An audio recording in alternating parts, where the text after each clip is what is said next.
Hello there, Latin 2. So here we are, review 9. Let's look at the glossary on 9J, okay? So at the top of the page, you see M with a dot after it. It means Marcus. Now, that's exactly how that translates. That's how we abbreviate names in Latin. However, if you abbreviate it and it's in the ablative, you have to translate it as the ablative, okay? So it can also mean Marquis, Marco, Marcum, Marco.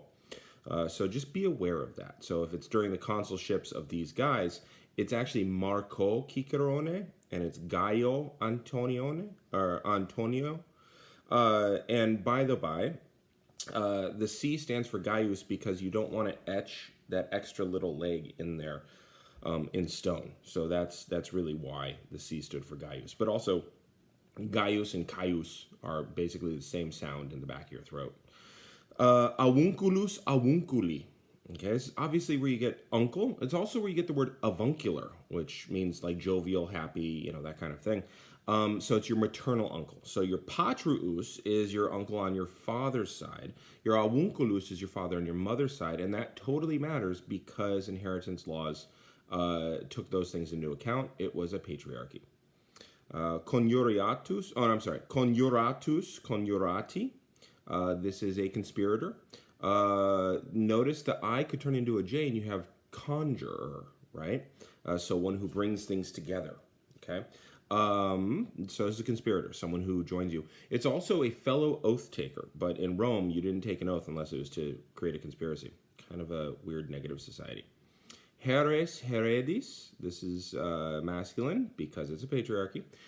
This is where you get hereditary, heredity, heir. Olim. Olim is one of those words that goes across time, okay? I always say that it means a long time ago in a galaxy far, far away. But it could also mean a long time from now. So someday, okay? And you get a feel for when they're talking about based on the context.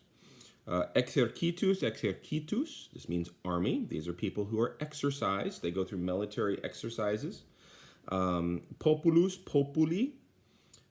This is the population, the people, okay, and it's actually on the SPQR, Senatus Populusque Romana, yeah.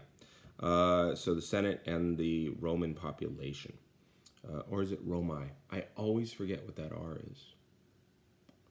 Okay, so hostis, hostis, this means enemy, is where you get hostile from, okay.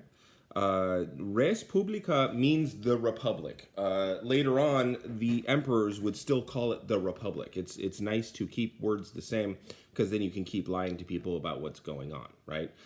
So you think about when a government switches from democracy to a dictatorship, they'll still keep a lot of the trappings of a democracy. They'll still have a legislative branch that really doesn't do much but listen to what the leader says. And things like that. Luckily, historically, we've learned from all of those mistakes and have never done that again. Divitiae, divitiarum. This is riches. This is a plural. It will always exist in the plural.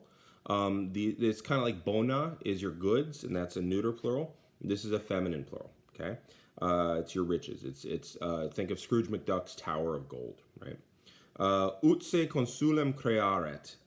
This is what we call a subjunctive of purpose, or potentially subjunctive of, no, this would be purpose.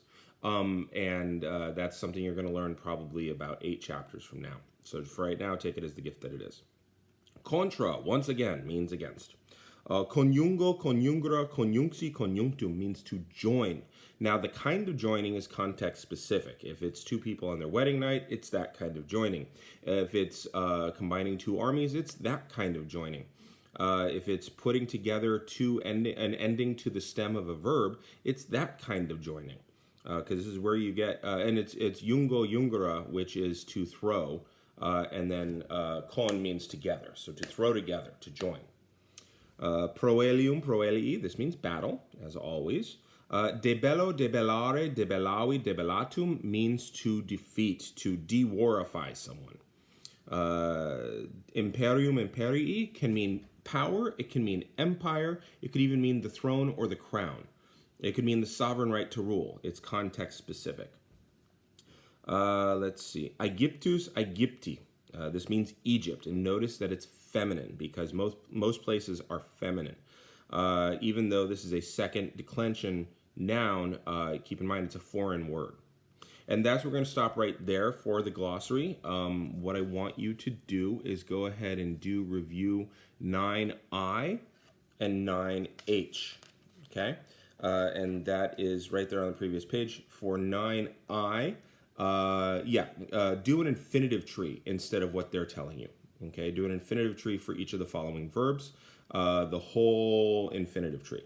Okay? So the two lines, right? And active and passive and perfect, present, and future. For 9I, oh, I'm sorry, that was 9G. I apologize. Never mind. So for 9I, I want you to highlight the word that's in the subjunctive and then parse it, okay? And remember, you want to go person, number, voice, tense, mood, reason for the mood. Has to be in that order. So, Cum Vergilius Cremonam advenisset ad optimis magistris doctus est. Okay? Highlight advenisset, and then off to the side, you're going to say third singular, active, pluperfect, subjunctive, and you're going to say cum circumstantial. That's what you got to do. And then you translate it, right? So when Vergil had come to Cremona, he was praised by the best teacher, or he was taught by the best teachers. Okay, so you're going to do 9I, and then you're going to do 9H, and that's going to be pretty darn easy because you just look up at 9G and use the second person singular for each, and then the first person plural in the imperfect and pluperfect subjunctives. All right. Okay, I'm going to hit the button.